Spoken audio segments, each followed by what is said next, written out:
In doing the last talk of a session, I try to think about what are the most important things for me to say, and try to summarize all of the phases we've moved through.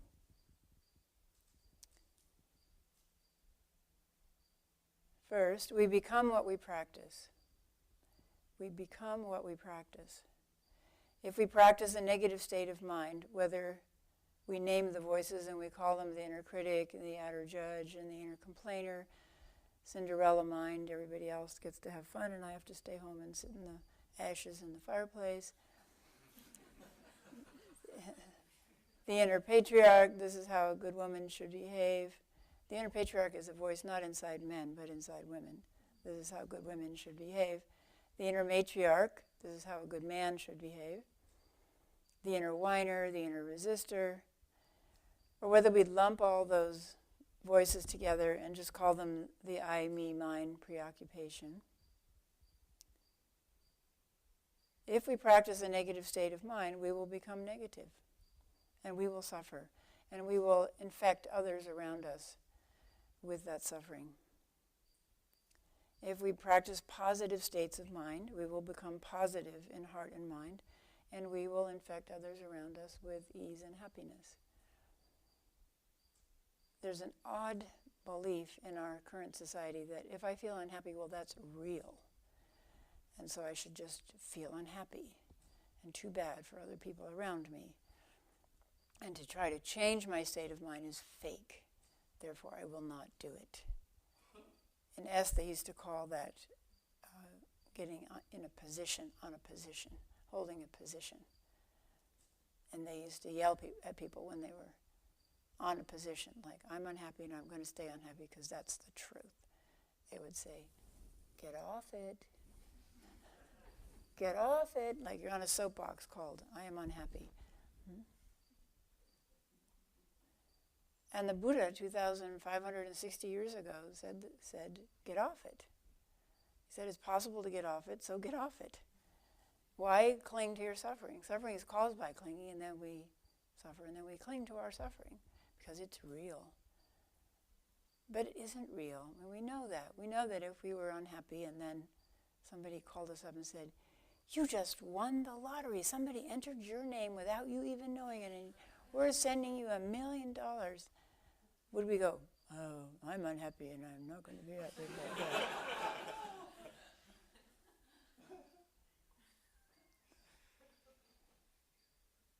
We have the ability to change our states of mind. Why not do that?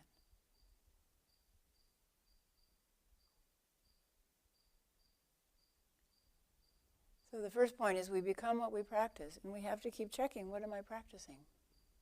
What am I practicing right now? And then can I use a tool to change that? That's what the first Bodhisattva Vow means, as Hoban said yesterday. It's usually, the old translation is, beings are numberless, sentient beings are numberless, I vow to save them. And then you think, save from what? We don't go out on street corners telling people, be saved with Buddhism. Buddhism will save you. Come to a 7-day silent retreat. You'll love it, and you'll just feel like saved. We don't go out and save people, right? So what are we saving them from? Well, what we're really saving, the only thing we can save them from is ourselves.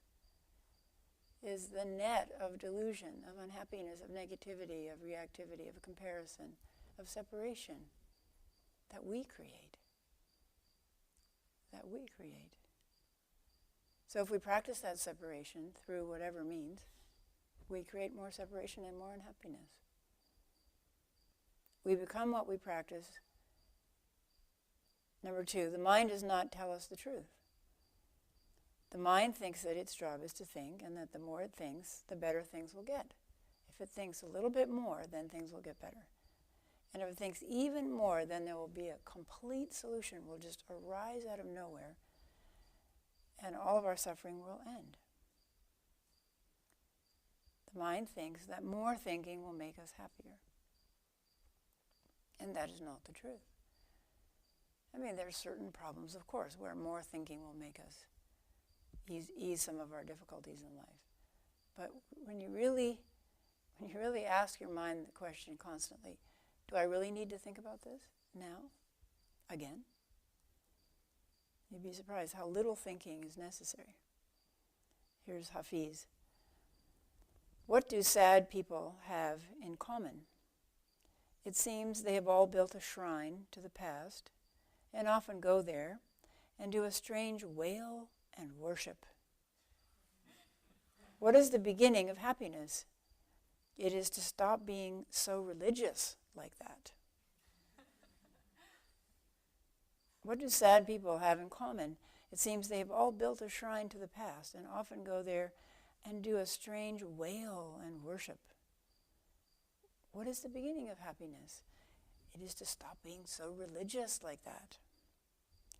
Or in modern terms, we often say, no matter how hard the inner critic tries, it will not be able to change the past. The past is the past. The past is the foundation for this wonderful day of our life. We don't want to change it. You know those movies where you go back and change something in the past and then everything falls apart and people disappear from photographs and, don't do it.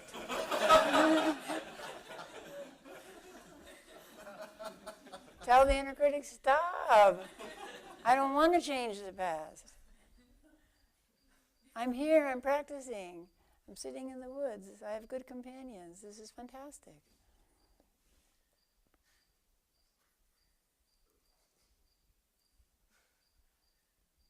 So the mind thinks that more thinking will make us happier, will make us loved, will make us safe. But actually the opposite is true. I mean, a simple example is if you're driving down the highway and you're thinking versus you're open, aware, and alert, which is safer?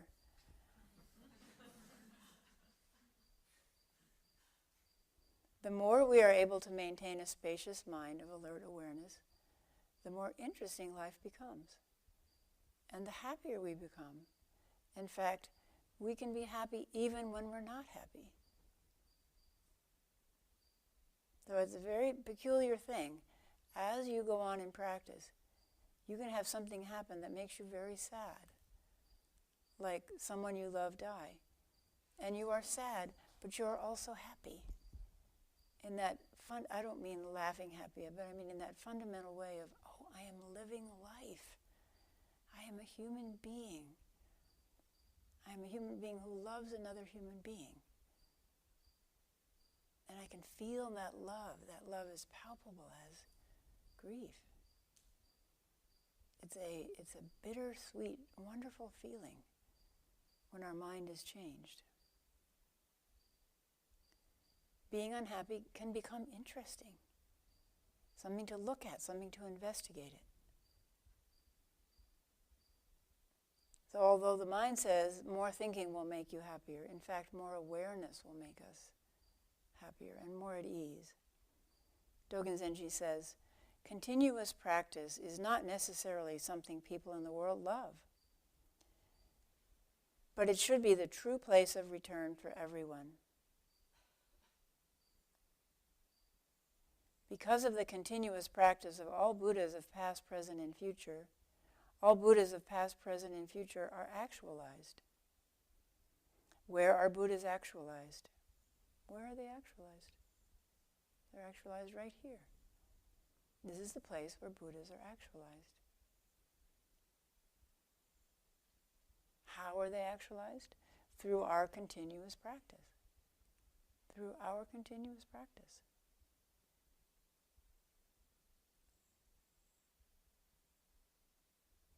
Dogen Zenji says the effect of such sustained practice is sometimes not hidden.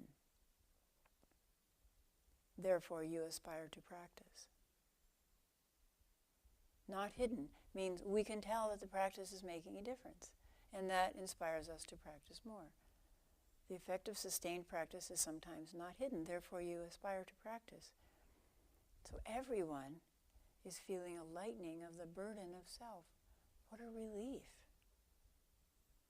What a relief when we can feel that, as one of my co-students at ZCLA used to say, he was a biology professor, He used to say, every time I go to sesshin, I felt like I just took my mind and put it through the laundromat. I mean, that's that, what a relief feeling.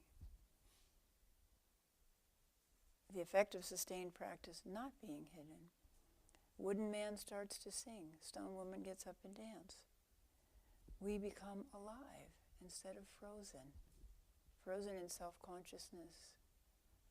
Frozen because all the voices in our minds are competing. Frozen because we're still trying to figure out how to live, and meanwhile we're not living, not enjoying living. But then Dogen Zenji goes on and he says, the effect of sustained practice is sometimes not apparent. Therefore you may see, hear, or know it.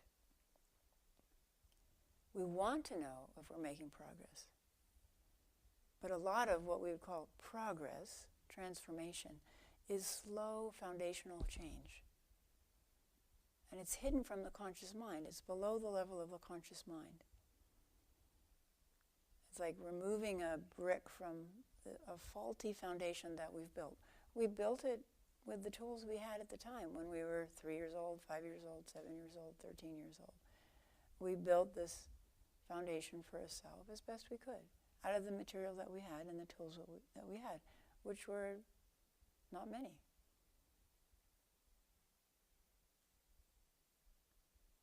So we find a faulty brick. Oh, when I act like this, it's based on this. That's not a very good thing to base my life on. Reacting to my father and someone else, projecting my father or my brother, my dreaded school teacher on somebody else. That's a faulty brick. And we remove it and we replace it with a very solid brick.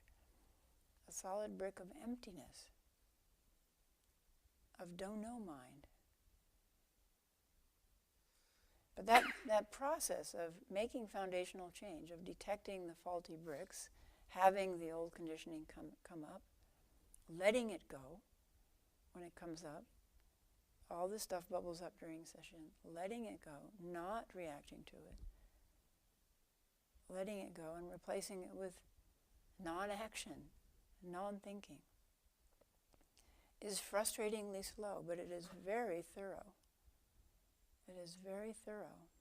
Dogen Zenji says, you should understand, though, although it is not revealed, it is not hidden. So even though the effects of our practice are not revealed to us, or even obvious to other people, it's not hidden. It's not hidden from the trees. It's not hidden from the trees. A very beautiful practice is to become aware that everything is aware of you. It's as if everything has eyes. Everything is aware of you. And rather than that tipping you over into devastating self-consciousness, it's actually very freeing. Try it. Our practice is not hidden from the trees. Every time we do this session, I feel like I should apologize to the trees. Oh, I'm so sorry. I ignored you this whole year. Last August, I was in such good communication with you, and then I just drifted away. It's not hidden from the grasses. It's not hidden from the baby swallows who are learning to fly. It's not hidden from the chain of karma. And it is not hidden from our true life.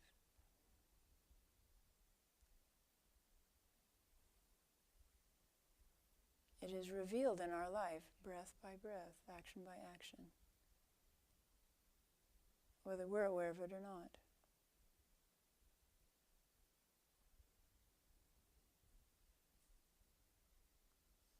So, although the mind thinks that more thinking will make us happier, in fact, more awareness will make us more at ease and will have a transformative effect.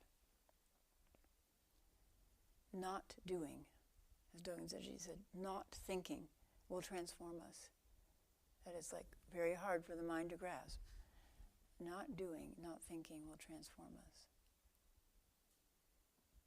Next point from this session. It takes time to learn to access and trust open awareness. The mind has to be convinced over time that we will be happier if it's not thinking all the time. It gets suspicious of all the quiet. Like my grandchildren were just here, and they're playing happily and running around and bumping into people, and the house up at Stewart Creek, and also the one downtown where we were, Trillium House, you can run around in a circle, which they did endlessly. And then suddenly they're quiet, and everybody goes, all the parents and grandparents go, "Whoa, what's happening? Where are they? What are they doing?" In the old days, it would have been maybe we found a candy bar and we're eating it, or we're playing doctor. But these days, they found someone's iPad, which they're forbidden to play games on, and they're playing games on the iPad. So it takes time to trust a new way of being. It takes practicing it and learning to trust it over time. Does it hold up? Is it reliable? Does it really bring us more happiness, more ease, more wisdom, more clarity, and more kindness?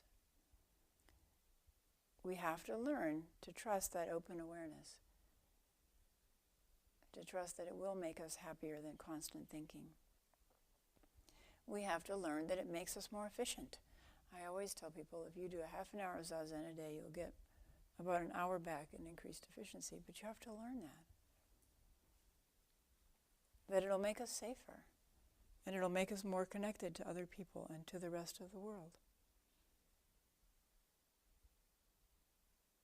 It takes time to learn to access and trust open awareness as a fundamental way of being. Next, in this awakened awareness, all problems disappear. All things are as they are. In this wide open awareness, we as a problem disappear. That's our primary problem, me, right? Other people are a problem too because they don't agree with us, but the central problem is me. In this wide open awareness, we as a problem disappear. In this eternal present that Dogen Zenji talks about, the mountains and rivers are always in the eternal present. In this eternal embracing presence, which we can feel in mountains. Something that big, we can feel presence. We get a little hint of that great presence. In that eternal embracing presence, we are always at home. These are not ideas that are imported from Asia. They're not foreign to us in the West. Oh, I like the Buddhist way of thinking. I'll just replace my way of thinking with the Asian way of thinking. It's not like that. These are true aspects of our original nature. It doesn't matter where we're born, what nationality we are, how old we are, what gender we are. All that is irrelevant. It's all irrelevant in the Great One. A billion stars go spinning through the night, blazing high above your head. But in you is the presence that will be when all the stars are dead.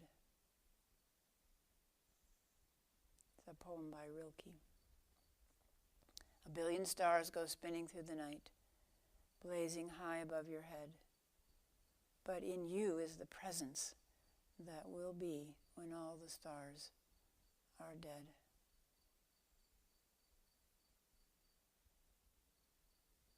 A stone woman gives birth to a child at night.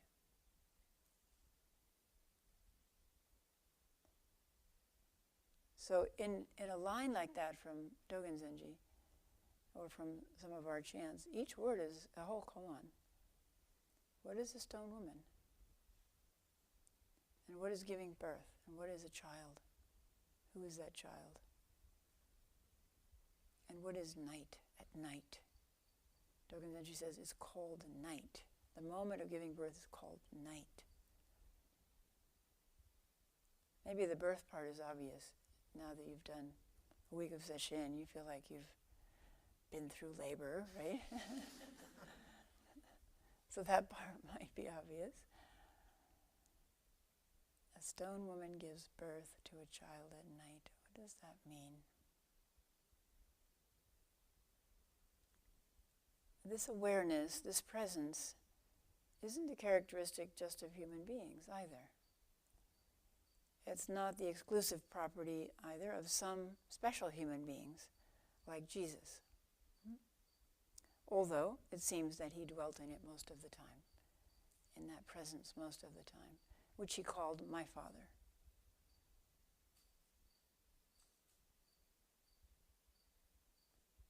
So there are some human beings who seem to have had access to it, and can express that in ways that inspire others. But it doesn't matter if those people aren't around anymore, because it is always present. It is always available. It is hidden from us only by our confusion, by our delusion, by our self-centered thoughts. It is closer than our breath. It is infused in each of the vibrant cells of our body. When we're born, it doesn't increase. When we die, it doesn't decrease. It's present in our blood. It's present in the strawberry shortcake that we eat. And it's present in the feces that the strawberry shortcake becomes.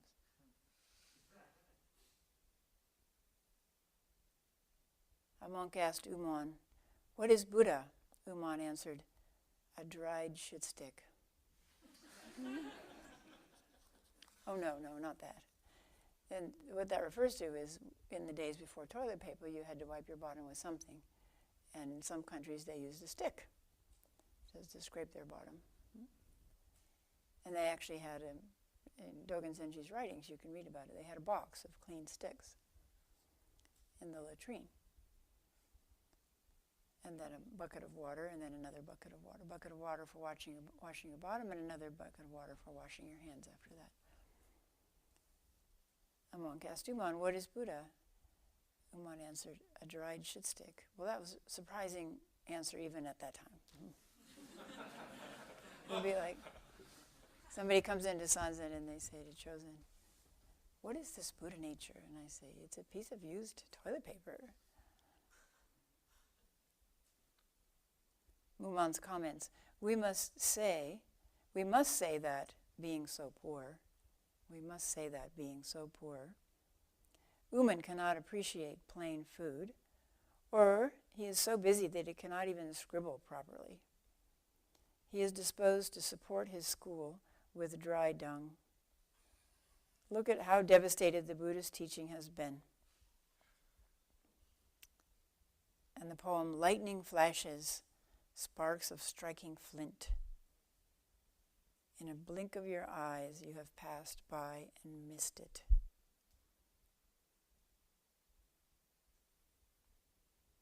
So in this awakened awareness, all problems disappear. All things are as they are, including us. We are the perfect fit for the whole in the universe that is shaped like us. And of course, we can still act, things being perfect as they are, we can still act. We can take up our place in the world to do our work with its many problems, but we're not acting on problems. We're following the natural flow of our life with the skills and talents and position in life, and geographic position and so on that we have. Next point from this session, there are places where it is easier to access the boundless mind, and nature is one of them. Being immersed in nature, becoming again a child of nature. When Dogen Zenji talks about mountains and rivers in our Noon Sutra, he's talking about mountains and rivers, but he is simultaneously talking about qualities of awakened awareness of our true nature. So he's talking about mountains and rivers. He's talking about how mountains and rivers can guide us to that experience, but he's also talking about the experience itself, about the life itself. The mountain quality of stability, immovability, imperturbability. It's so interesting to put yourself inside a mountain. One of our koans is, become a mountain, be a mountain, bring me a mountain. Put yourself inside that mountain, and then you move your mountain awareness around inside the mountain. What do you perceive? A very thin layer of hair, grasses and trees, in which tiny beings walk or run around for a millisecond of time compared to the lifespan of the mountain. Less than a millisecond of time compared to the lifespan of the mountain. So our life is like little fruit flies, like we're born, die. Oh. As this panorama of time goes by, right? And yet, in our practice, one moment, as you know, one sitting period can expand and be timeless. Timeless. When we dwell in the eternal present of the mountain. From inside the mountain, is the mountain imperturbable in the face of its own death? If the mountain gets blasted apart to make gravel for a road, what's the mountain's feeling about that? Or if it's blasted apart, if a tunnel is drilled through it, or if it's blasted apart to make a new highway. So from inside, when we let go of our self-centered view, and we enter other realities, then we can ask some very interesting questions which give us perspective. We can ask the mountain, how does it feel about that?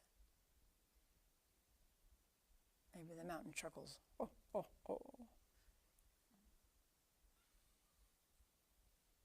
We had a resident here who he had different voices, and the voice that would come out during session was, he called it, so he had the coach.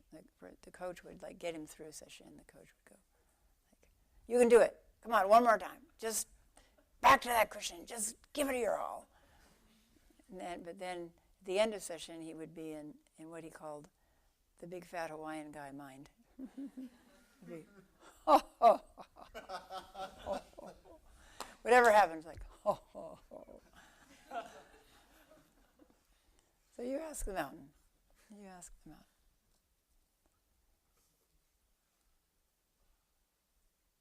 The water quality of flowing, taking the shape of any vessel.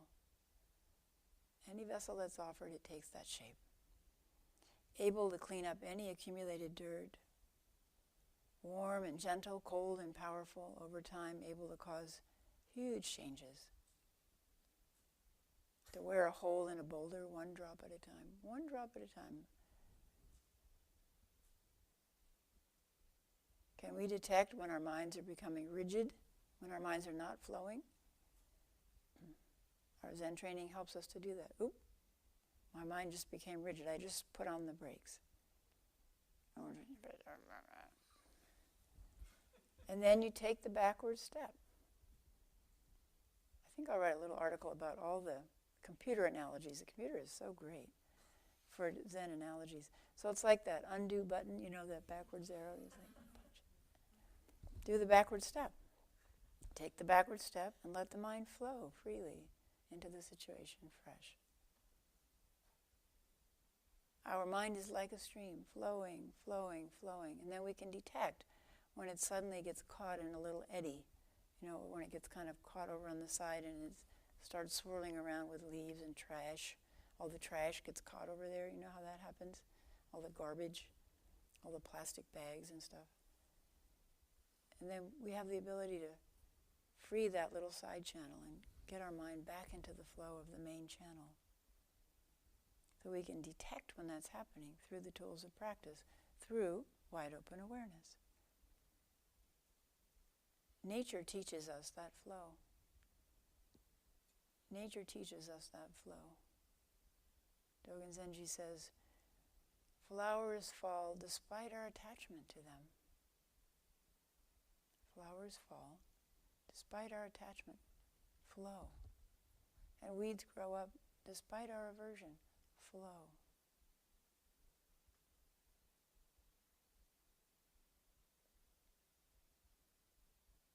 You might think it's silly when I say, well, why don't you try merging your awareness with a tree? Or why don't you ask the tree a question that you have?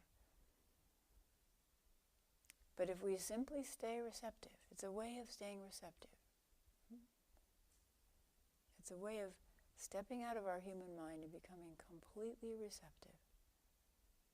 We might be surprised by what's happened, what will happen. People have come to me quite surprised, like, whoa, the tree did this or the tree said that. It's us, of course. But it's actually prajna paramita is able to flow when we get out of the way. Whether it flows through a tree or a Dharma teacher or something we read, it doesn't matter. Shakespeare said, "One touch of nature makes the whole world kin." One touch of nature makes the whole world kin. When we immerse ourselves in the immensity of now, in the immensity of nature, when we open our senses to a world that is always now, now, now, now, now, we begin to awaken from the brainwashing of constant thought.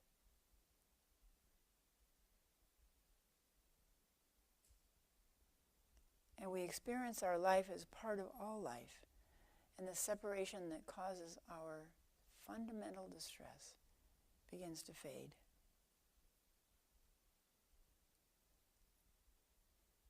In my very first session at ZCLA, I was walking around in the garden during a break, and I was looking at a flower with that kind of awareness that we have with nature, where we just become completely receptive. It was a hibiscus flower, I think, a pink one with stamens that stuck out, and just suddenly I dropped into my life and this flower's life are exactly the same.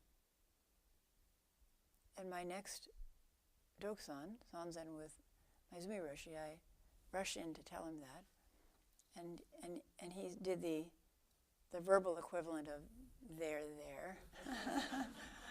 So I'm glad you had that nice little experience. But I knew it was a doorway. I knew it was a doorway into the truth. And so I began to go to session regularly. The inconceivable power of soaring. The inconceivable power of soaring. Hoban mentioned Flora Courtois, who was a person who practiced at ZCLA. She died a few years ago. But she wrote a little book about her spontaneous enlightenment experience. Spontaneous, not in the sense of she was just walking around on the street and it happened to her, but spontaneous in that she wasn't studying a discipline.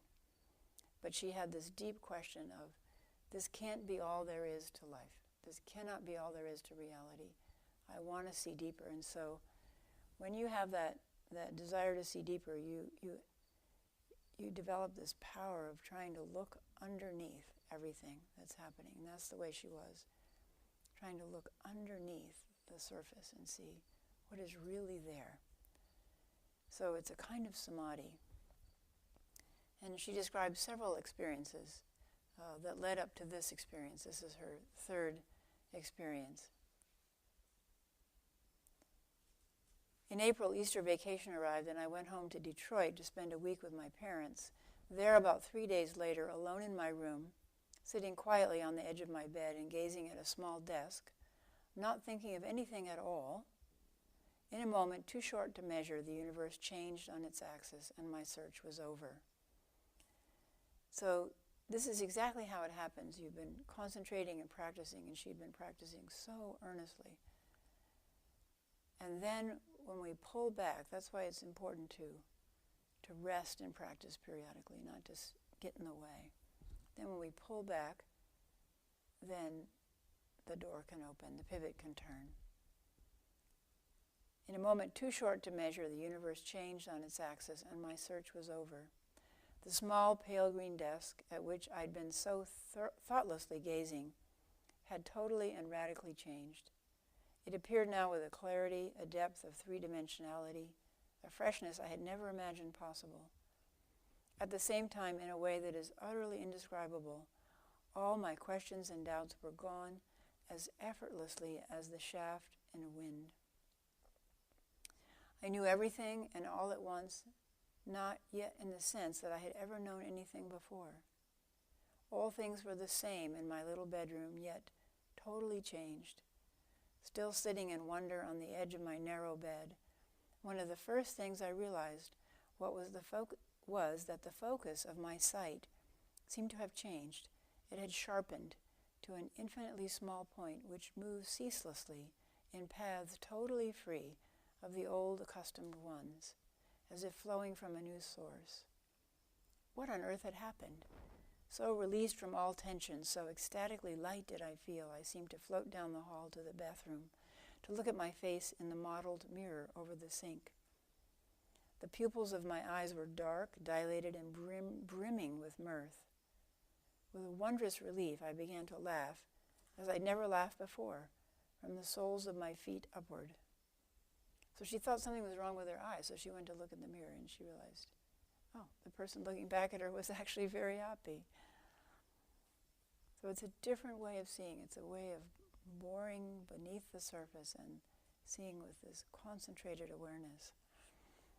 Within a few days, I had returned to Ann Arbor, and there, over a period of many months, there took place a ripening.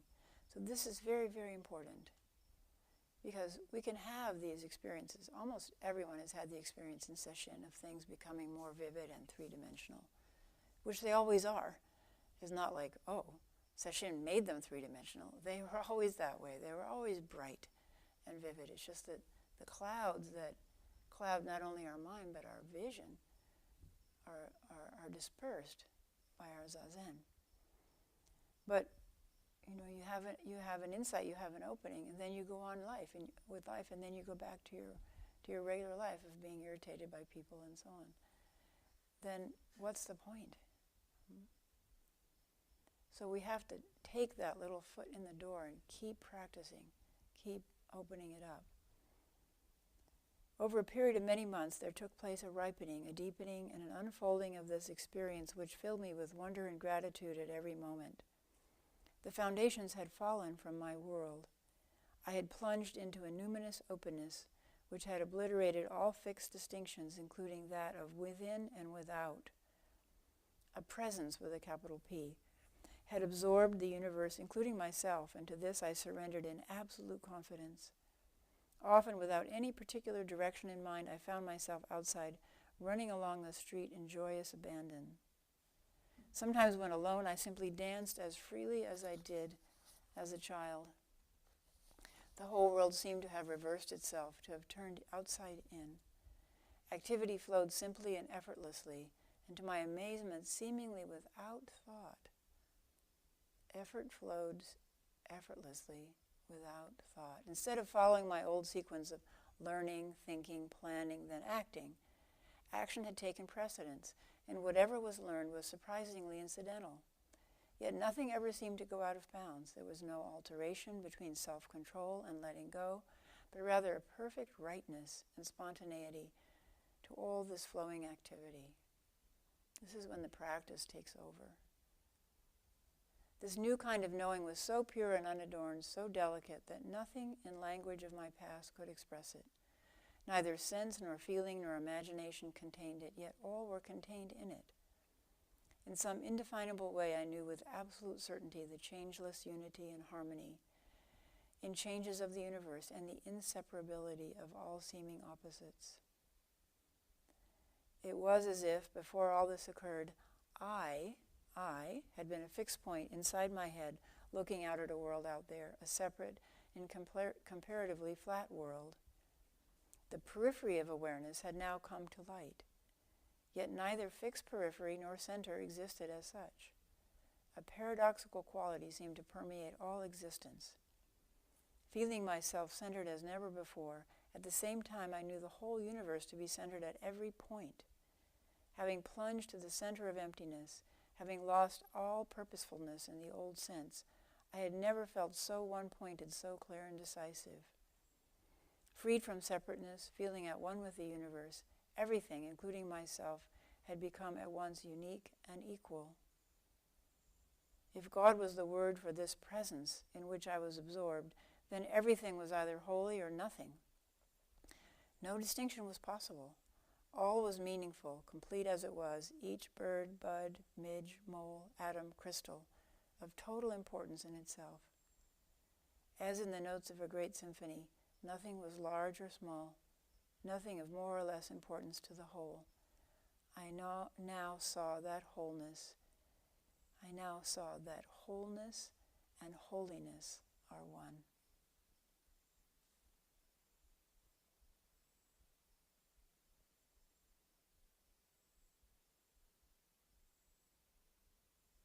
All was meaningful, complete as it was, each bird, bud, midge, mole, atom, crystal, each of us,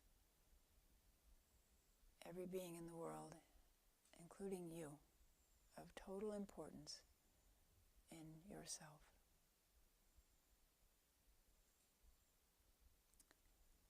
We become what we practice. The mind thinks that more thinking will make us happier, but in fact, more quiet, open awareness will make us happier and at ease.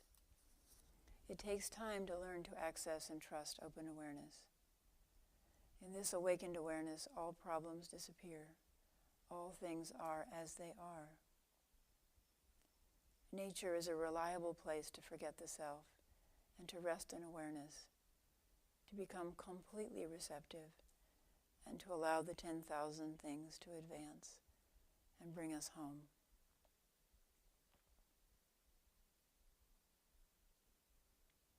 This is a poem from a book by David White. It's from a Native American story where a young Native American boy is afraid of the forest. I noticed that some people seem still to be afraid of the forest. Please, tonight, please go into the forest. If we have time, we're going to be doing a ceremony, but if we have time, go into the forest. I don't care if you sit deep in the forest for 5 minutes, but please venture there and sit long enough to relax and open. The meadow is nice, but the forest is different. So this young Native American man was afraid of going in the forest, afraid of getting lost. And this is what his grandfather said to him. Stand still. The trees ahead and the bushes beside you are not lost. Wherever you are is called here, and you must treat it as a powerful stranger. Must ask permission to know it and be known. The forest breathes. Listen. It answers. I have made this place around you. If you leave it, you may come back again, saying, here. No two trees are the same to raven.